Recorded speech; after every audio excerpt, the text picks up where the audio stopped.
Well, with the NBA All-Star break behind us, the focus now turns to the NBA draft this summer. Nobody better to talk to than ESPN NBA draft analyst Jeremy Woo, joining the show now live from D.C. ahead of this top three showdown between Michigan and Duke. Let's start right there, Jeremy, with Duke and Cameron Boozer, who has quietly, surprisingly, put together a Wooden Award watch list favorite season, and he's the favorite to win this award. So where do you have him going in the NBA draft coming up this summer? Cam Boozer's been number 3 on my board all year.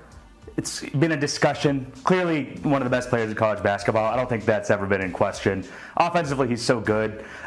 But I think the main thing that I've heard from NBA teams consistently is just more concerns about his defense. Right, he doesn't cover a ton of ground. He's not really a rim protector in an NBA sense. He's not, he's 6'9", he's not 7 feet tall. So, these are structural issues that I think sometimes in the playoffs you get exposed a little bit. You've seen teams start to attack him a little bit, even in college. But no question how good he is offensively. He's going to be a really good NBA player. It's good to know that the NBA is caring about defense still when they're drafting players. Go ahead, Myron. First time.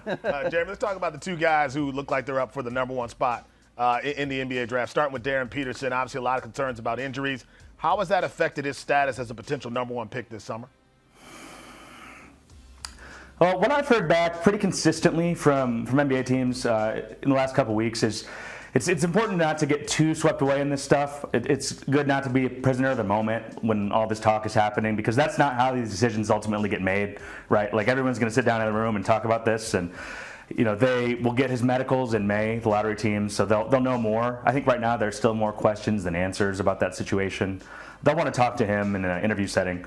But a lot of people I talk to, have him very high, #1. He's very much a candidate, I think, regardless of this situation.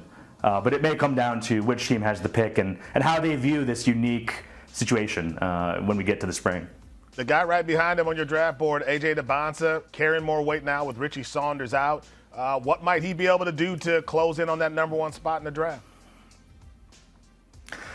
Dybantsa's been really, really good, especially in the past couple weeks. I've been impressed with his passing.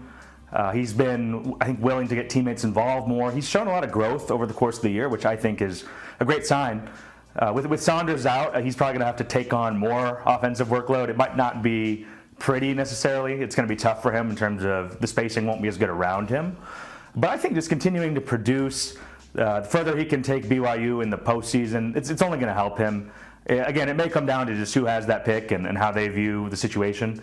But AJ is a real candidate and has continued to make that case for himself, I think, in a strong way.